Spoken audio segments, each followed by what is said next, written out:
Hello friends नमस्कार जय Jagannath Somesh academy को आपको स्वागत। देखु आज देखा गोटे गुरुत्वपूर्ण न्यूज उपरे क्यों मानकर कटिज सुभद्रा टंका सुभद्रा न्यू लिस्ट जारी हो जाइए।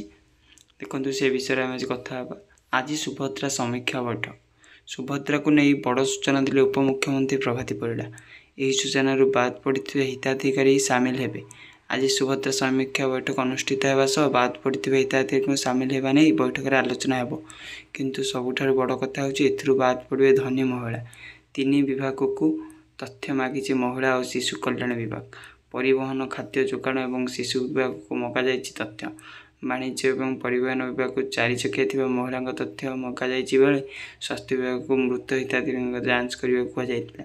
सेहीपरि धान बिक्री कर महिला ना केते जमी पंजीकरण होती से विषय में कथबार्ता हे उपमुख्यमंत्री प्रभाती परिड़ा और से कटि जापे सुभद्रा टंका सुभद्रा लिस्ट ना कटो।